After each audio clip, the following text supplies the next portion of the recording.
single cent in a savings account is worthless to most, but in the eyes of a young man named Kian, it was worth millions. He saw an opportunity to get rich, and if he succeeded, the dream of an overnight fortune would become a reality. Kian was a teller at a bank with nearly 10 million customers. An idea sparked in his mind. If he could deduct just 1 cent from each account and take that money for himself, he would instantly become a millionaire. However, his low-level position gave him no such authority, but luckily Kian quickly devised a plan. He wrote a virus file and sent it to the bank's director. The unsuspecting director opened the file, and just like that, Kian had successfully infiltrated his computer. He even stumbled upon a secret affair between the director and a female employee. Next, using the director's computer, Kian spread the virus throughout the bank's entire network, meaning every computer was now under his surveillance. All he needed was to find the administrator's computer to connect to the bank's server and secretly deduct funds from customers' accounts. However, it wasn't long before the system administrator discovered her computer was infected. She immediately entered her password to restart the system, completely unaware that this was the very trap Kian had set. As soon as she typed her password, Kian on the other end captured it. Now was the moment of truth. Using the admin's credentials, Kian easily accessed the bank's server. He then deducted 1 cent from every customer's card. Of course, this money couldn't just vanish. It had to be disguised as a legitimate expense. Sure enough, in less than 2 minutes, Kian had made over $1 million. However, he didn't transfer the money to his own account. Instead, he moved it all into an account under the name Quang Thin Corporation, which had been dormant for nearly 10 years. Sending the money here was not only safe but also helped him avoid investigation.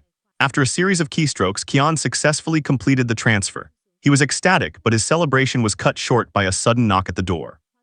It was the loan sharks. Kian's father, a gambling addict, had borrowed heavily and was now terminally ill, lying helpless in a hospital. So the loan shark gang came looking for Kian to collect the debt. Although Kian now had money, he had no cash on hand. If the gang caught him, he'd surely get another brutal beating. Just then, the two thugs burst through the door. Kian quickly ran to the balcony and jumped down, planning to escape on his motorcycle. But then he remembered the keys were still inside the house. The thugs were already closing in. In a moment of desperation, Kian spotted a taxi. He jumped in, pulled out a $1,000 bill and begged the driver to save him. Seeing the two thugs, the driver understood the situation immediately. But these were persistent criminals. Soon they were on their motorcycle, catching up to the taxi. They even pulled out a gun, trying to force the car to stop. But the driver was no pushover. He slammed on the gas and swerved into oncoming traffic. To avoid the other cars, the thugs had to slow down. It seemed that if he didn't pay today, he wouldn't make it out alive. But an online transfer would be easily traced, and ATMs had withdrawal limits. The only option was to go to a bank. Kian immediately contacted a nearby branch, pretending to be an employee of the Quang Thin Corporation. He claimed there was an urgent business matter and requested the bank prepare a large sum of cash. The teller said it would take some time. By now, the thugs had caught up again. The taxi driver floored it, finally managing to temporarily shake them off. Soon after, Kian arrived at the bank. Despite the urgent situation, he had to force himself to appear calm. But just as he was about to withdraw the money, the teller asked to see his employee ID. Fortunately, Kian was prepared. He immediately presented a fake ID card. After examining it, the teller's expression turned serious. Kian thought he was busted. But in the next second, the teller handed the money to Kian. It was just a false alarm. With the cash in hand, Kian quickly turned to leave. But before he could exit the bank, the teller noticed something odd and called him back. Kian broke out in a cold sweat. "Who withdraws this much cash without even counting it before leaving?" the teller asked. Kian quickly replied, "It's fine, the bank wouldn't cheat its customers." Hearing this, the teller's suspicions were put to rest. Just then, the two thugs arrived at the bank's entrance. Kian quickly gave the taxi driver money for car repairs and then used the rest to pay back the loan sharks, principal and interest. With the debt settled, the thugs didn't linger and rode off on their motorcycle to report back to their boss. Finally, Kian was free. With his debts paid, he felt a huge weight lift off his shoulders. He then went to the hospital and used all the remaining money for his father's surgery. Thanks to this, his father's life was saved. After an 8-hour operation, his father was finally out of danger. Looking at his father lying in the hospital bed, Kian swore to himself that he would never break the law again. But unexpectedly, the next day, major trouble erupted at the bank where Kian worked. The news suddenly reported that the bank's director was dead, his body found by the river near the bank. It was clearly a murder. Immediately, bank security locked down the entire building, announcing that no one could leave until the police found the killer. Kian knew that although the director's death had nothing to do with him, once the police intervened, they would surely check the director's computer. The virus file on it would likely be discovered. When that happened, not only would his 1 cent secret be exposed, but he would also become a prime suspect in the murder. He had to find a way to delete that file and fast, but as luck would have it, his laptop was at home. In this desperate moment, Kian remembered the server room on the 4th floor. He could delete the file from there. But his position was too low, giving him no access to the 4th floor. Moreover, entering the server room required the administrator's fingerprint. It seemed this plan was impossible. Under immense psychological pressure, Kian's body even had a physical reaction. He clutched the toilet, vomiting uncontrollably. If he didn't think of something else, he would run out of time. Just as Kian was at a loss, an administrator rushed into the restroom and casually placed her handbag on the side. Seeing the bag, Kian instantly had an idea. He secretly took out his phone, peeled off the screen protector, and realized the fingerprint on it was his key to survival. However, before acting, Kian had to disguise himself as a janitor to avoid being recognized. Reaching the 4th floor, he didn't go straight to the server room. He first used the fingerprint to enter an office to disable the surveillance system, ensuring no one would know he had been on that floor. But in his seemingly perfect plan, Kian overlooked one thing. The security room was also connected to the surveillance system, and the security guard quickly noticed the anomaly. Kian set a 15-minute timer for himself, knowing the surveillance could only be disabled for that long before an alarm would automatically sound. Next, Kian found a list of employees with access to the server room and chose an employee named Mark to use as a cover. He then cloned Mark's access card. With the card in hand, Kian rushed to the server room. By now, only 10 minutes remained. Luckily, he didn't encounter anyone on his way and reached the server room smoothly. But a new problem arose. Among the many servers, which one was the one he needed to find? Now, only 8 minutes were left. However, Kian was quite lucky and quickly found the correct server. After a series of operations, he found the virus file. At the same time, the bank's senior management had discovered the surveillance system had been tampered with. Simultaneously, security received an alert that someone had entered the server room, and that person was Mark, who was standing right next to them. The evidence seemed clear. Just as security was about to arrest Mark, a friend of his, Ian, stepped forward to stop them and provide an alibi. Mark has been with me the whole time. How could he have gone to the server room? Could someone have stolen Mark's credentials?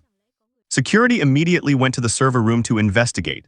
At this point, Kian also realized someone was entering, but he still needed a little more time to delete the file. Kian was in a complete panic as the security guards got closer and closer. Fortunately, he managed to delete the file just as they were about to discover him, and he quickly escaped the room. The guards saw him and gave chase, but they were a step too late. Kian had already made it down to the 1st floor. He slipped into a utility closet and quickly changed back into his work clothes. The security team knew that whoever broke into the server room had to be an insider, so they immediately began a sweep of the bank. Anyone not at their post would be a major suspect. Soon enough, the guards noticed something unusual. Station number 3 at the front counter was empty. Suddenly, Kian popped up from under the desk, claiming he had just bent down to pick up a pen. It was a close call. Unable to find the intruder, the security team turned their attention to Mark, suspecting him of being an accomplice. Why else would his access card have been used? Mark argued that anyone with programming experience could easily hack the system, and getting into the server room would be no challenge. As soon as he said this, Ian immediately thought of her close friend, Kian. In the entire bank, he was the only one who understood programming. Later, she found Kian and casually brought up the server room break-in, wanting to see his reaction. But Kian was smart and didn't reveal any flaws in his story. At that moment, Ian felt a pang of guilt. How could she suspect her own friend? That evening, Kian went to the hospital to visit his father, but the doctor informed him that although the surgery was successful, the subsequent recovery costs would require another $200,000. Kian was once again in a difficult situation. The money he had stolen was all spent. Returning to the bank to steal more was out of the question. The virus file was gone, and even if it wasn't, the police were currently investigating the director's death. Stealing again would be like walking into a trap. Just as Kian fell into despair, he noticed the logos of many different banks on an ATM. From those logos, Kian saw the only way he could save his father. The method was actually simple. He first wrote a virus file and then sent it simultaneously to the directors of 8 different banks. When the directors received it, they would surely open the file. He would then use the virus to infiltrate the servers of all 8 banks, giving him control. He knew that these 8 banks had a combined total of over 80 million customers. If he deducted 1 cent from each account, that would be over $8 million. Of course, the money couldn't just be deducted randomly. It had to be noted as a service fee, management fee, or other legitimate charge to avoid investigation. After a series of simple operations, in less than 2 minutes, Kian had made over $8 million. He told himself that after this one last job, he would absolutely never break the law again. But he didn't know that this time, he would bring a disaster upon himself. With the money, Kian not only cured his father's illness but also bought him a sports car. The two of them moved from their old, cramped rental into a large mansion. They were now truly living the life of the rich, but sadly the joy didn't last long. Just as father and son were enjoying dinner, there was a frantic knocking at the door. Kian went to see who it was, and the next second he was knocked to the ground. It was the gangster boss, but they had clearly paid off their debt. Why was he here causing trouble? In fact, this time they weren't here to collect a debt. They were just curious how a father and son, once so poor they couldn't afford to eat, had suddenly become so wealthy overnight. When Kian refused to talk, the boss used his father to threaten him. Seeing the look of pain on his father's face, Kian had to reveal his secret to getting rich. But after hearing it, the boss thought Kian was talking nonsense. How could anyone steal money from a bank like that? However, he still gave Kian a chance to prove it. He demanded Kian perform the bank heist right there on the spot. If he failed, the boss would put a bullet in him. Kian wasn't scared. After a series of operations, he successfully broke into a bank system. He then asked the boss for a bank account number. In less than 2 minutes, the boss received a large sum of money. He couldn't believe Kian actually had this skill. However, the boss had no intention of letting him go. He wanted Kian to help him steal even more money, so the three gangsters took over Kian's mansion, even treating Kian like a servant. But just as they were dreaming of their new rich lives, Kian happened to see the boss's gun lying on the sofa. Instantly, a bold idea flashed in his mind. He went to his father and pulled out the gun. That's right, he wanted to escape with his father, but just then one of the boss's henchmen spotted them. Kian immediately raised the gun, but unfortunately he didn't know how to use it. The next second, Kian was wrestling with the henchman. He was clearly no match for him. Seeing his son about to be beaten to death, Kian's father suddenly raised a gun and pointed it at the henchman's head. The henchman scoffed, thinking the old man didn't know how to use a gun. But the next second, the sound of the gun cocking wiped the smile right off his face. It turned out Kian's father was a hidden expert. Just like that, the father and son subdued the henchman. With no other choice to protect his man, the boss had to let the father and son go first. Once in the elevator, Kian's father immediately taught his son how to shoot, so he could protect himself in danger.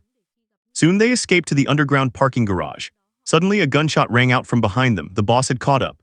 A fierce gunfight erupted between the two sides, but before long, Kian's father ran out of bullets. The boss saw his chance and sent his henchmen to surround them, but unexpectedly, the father and son hiding behind the car had vanished. Just then, a sports car suddenly sped out. It was Kian and his father. Determined to catch them, the thugs recklessly jumped onto their car.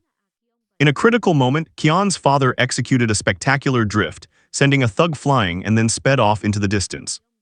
The father and son had escaped death. They weren't scared, in fact, they were cheering with excitement. The gunfight with the gang had been incredibly thrilling. But just when they thought they were safe, the boss once again caught up to them. However, the unexpected happened. The sports car's fuel tank was empty. Seeing the boss closing in, Kian's father slammed on the gas, pushing the car to its limit, and finally managed to temporarily shake him off.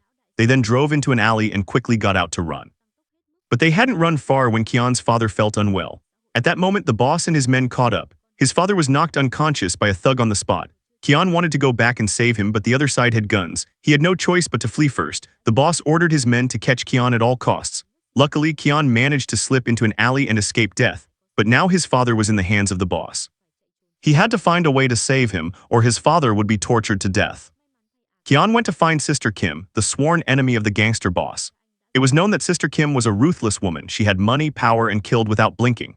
Kian said that if Sister Kim agreed to help him save his father, he was willing to use his ability to steal from banks to make her endless money. But after hearing this, Sister Kim not only didn't ask Kian for a single cent, but also agreed to help him save his father. However, Kian didn't know that a massive conspiracy was waiting for him, and the appearance of Sister Kim would completely change his destiny. So Sister Kim immediately sent her men to infiltrate the boss's territory to help Kian rescue his father. Soon, Kian found the cell where his father was being held. By now, his father had been tortured to the point of being delirious. Just as Kian was about to take his father away, they were discovered by the boss's men. It turned out the boss had anticipated Kian's arrival. He once again offered Kian a deal: work for him or he would shoot the old man. But at that moment, a group of people suddenly burst in and a gunfight erupted between the two sides. Seeing this, Kian immediately took his father and ran, but in the end, he was still caught by the boss. "If you won't cooperate, then you can die," the boss said. Just as Kian was about to be killed, a bullet suddenly hit the boss in the head. It was Sister Kim. Kian was instantly petrified. He never expected a murder to happen. Kian knew he had gone too far down the path of crime. There was no turning back. So he begged Sister Kim to take him in as her subordinate, promising to make her even more money. But Sister Kim, with such a perfect money-making tool in her hands, directly refused. Unexpectedly, just as Sister Kim left, the police arrived. Before Kian could react, he was put into a police car. It turned out the police wanted to know who had killed the gangster boss. Seeing Kian's refusal to talk, the police resorted to torture to extract a confession. They covered Kian's face with a towel and poured water over him relentlessly. Although Kian was tortured to the brink of death, he still didn't give up Sister Kim. But just then Sister Kim suddenly appeared. It turned out that everything that had just happened was a setup by Sister Kim. Her purpose was to test Kion's loyalty. Clearly, Kion had passed the test. In the following days, Kion used his hacking skills to make Sister Kim tens of millions. But unexpectedly, Sister Kim's ambition grew larger. She demanded Kion make her $1 billion in 1 week. This put Kion in a difficult position. Making that much money in a week meant frequent operations, and the risk of being discovered would increase. While Kion was worrying about this, he was unaware that the bank on the other side had already targeted him. The moment Kion infiltrated the bank system, they would use his IP address to find and arrest him. As soon as Kion broke into the system, the bank's security team immediately locked onto the criminal. But unexpectedly, the person they arrested was not Kion, but a high-level manager within the bank. It turned out Kion had anticipated being discovered and had modified the IP address beforehand. So Mark once again became Kion's scapegoat. Soon after, Kion took a leave of absence from the bank, using the excuse of caring for his father. He wanted to focus all his energy on making money for Sister Kim, splitting the stolen funds evenly with her. With money, Kion was a completely changed man. His father and his brother Hong Mao drove supercars, wore luxury watches, and lived an incredibly extravagant life. Although Kion now had money, there was one thing he couldn't buy: love. He gathered all his courage to confess to the girl he had a crush on for a long time, but she flatly put him in the friend zone. Kion was heartbroken, unable to understand what he lacked. Unexpectedly, after rejecting Kion, she went to find Mark that very night. It turned out the person she liked was Mark. She confessed to Mark, but Mark told Ian, "You don't really know the real me. Although I like you too, there are some things I can't tell you, so we can't be together for now." Ian didn't understand what Mark was saying, but she knew he was gently rejecting her. Heartbroken, Ian ran out the door. Mark was about to go comfort her when suddenly a hitman on a motorcycle sped towards them, firing wildly at Mark. Fortunately, Mark was not fatally harmed, and the assassin quickly fled the scene. Ian immediately rushed Mark to the hospital. The police quickly began their investigation, but Ian couldn't tell them why anyone would want to kill Mark. Later, the police took Ian to see Mark's apartment, which had been completely ransacked. It seemed Mark was not just an ordinary bank employee. He had clearly angered some powerful people, leading to this attempt on his life. On the other side, Kion also heard the news that Mark had been shot. A single glance was all it took for him to recognize the hitman as one of Sister Kim's people. He immediately went to confront Sister Kim, demanding to know why she killed Mark. Sister Kim said that Mark was a dangerous person who could discover their 1 cent secret at any time. If they didn't kill him, there would be bigger trouble later. Kion then realized that Sister Kim was even more terrifying than he had imagined. Kion didn't want any more murders on his conscience, so he told her he was out and would no longer work for her. But Sister Kim threatened him with Ian's life. However, Kion was not going to give in so easily. He teamed up with his brother Hong Mao and hired a group of thugs to kill Sister Kim. Kion learned that Sister Kim went to a corner diner every day to eat pork knuckle noodles. He quickly led the assassins to storm the diner. But to his surprise, Sister Kim remained incredibly calm. Just as he pulled the trigger, he found the gun had no bullets. It was then that Kion realized Hong Mao had betrayed him. It seemed there was no escape today. Meanwhile, a nurse secretly infiltrated Mark's hospital room. He was still alive. She took him away. 10 large 8-pound rats were brought out, put into a sack and placed over Kion's head. These weren't ordinary rats, they were a species that ate human flesh. Just as Kion was about to be eaten alive, Sister Kim suddenly ordered them to stop. Kion still had value. To save his own life, Kion had to explain his entire technique for stealing from the bank to Sister Kim. Sister Kim also took out a camera and recorded his entire process. But unexpectedly, Sister Kim didn't keep her word. Seeing that Kion had no more value, she directly sent Hong Mao to take Kion to the outskirts and kill him. But just as Hong Mao was about to strike, Kion suddenly saw a coin on the ground, and beneath it was clearly a brick. Kion quickly grabbed the brick and smashed it against Hong Mao. Kion ran for his life with Hong Mao in hot pursuit, but unexpectedly, as Hong Mao was crossing the street, he was suddenly hit by a car and sent flying. A short while later, Hong Mao was dead. In that moment, Kion suddenly realized that all of this had started because of him. If it weren't for his greed, so many people wouldn't have died. Suddenly, a bold idea flashed in his mind. He knew Sister Kim was running for president. If a person like her came to power, the people would surely suffer. So to atone for his mistakes, Kion swore to eliminate Sister Kim. But first, he had to go to the bank's server room to delete the virus file to prevent Sister Kim from stealing any more money. So he grabbed an M4 and stormed the bank. He then took a hostage. The security guards, seeing this, had to cooperate. Kion seized the opportunity, kicking the hostage down the stairs, and then turned and ran towards the server room. The guards immediately gave chase, firing at Kion as they ran. Kion was unfortunately hit. He quickly hid under a desk, but when the guards advanced to check, Kion had vanished. At the same time, Ian also discovered a secret. It turned out her supervisor was one of Sister Kim's people, using the bank to help Sister Kim launder illegal money. Even the dead bank director had been one of Sister Kim's subordinates. He had been killed by Sister Kim after a dispute over money just as he was about to expose her. Eun tried to call the police but was grabbed by her supervisor. The two immediately started to struggle. At this time, a large number of police had also arrived and quickly surrounded the bank, planning an arrest. But Sister Kim, who was in the middle of her campaign, also learned of the situation. She hastily ordered her security chief to kill Kion at all costs. And by now, Kion had successfully entered the server room, but just as he was about to delete the file, Eun burst in, pointing a gun at him. Kion explained, "I know the crimes I've committed, but I have to take down Sister Kim before I turn myself in. Otherwise, many more people will die." But Eun clearly didn't believe him. At that moment, the voice of Kion's father suddenly came from the server room's intercom. It turned out his father had also come. He knew Kion had done so many foolish things just to cure his illness. As a father, he hoped Kion could be an upright person and no matter what happened, he would stand by him. After hearing this, Eun finally understood Kion. She said she would help him expose Sister Kim. There wasn't much time left. Kion quickly worked on the computer. But just as he was about to finish deleting the file, the security chief burst into the room. The three of them immediately started to fight, but Kion and Eun were clearly no match for the chief. In just a few moves, they were knocked to the ground. Just as the chief raised his gun to kill Eun, Kion quickly stood up and took the bullet for her. At that moment, a large number of armed police also stormed the server room. The security chief had no choice but to lower his weapon and surrender. Kion was immediately put on an ambulance. His father, seeing his son shot, was heartbroken. But unexpectedly, Kion was not taken to the hospital but to a secret base. When he woke up, he found a group of people in the base operating computers looking like hackers. Just as Kion was feeling confused, a man with a tattoo on his arm walked towards him. Unbelievably, it was Mark. This is the entire story of part 1 of the movie, The 1 Cent Thief. The value of a movie lies in its reputation, and the value of a movie review lies in the feelings it evokes.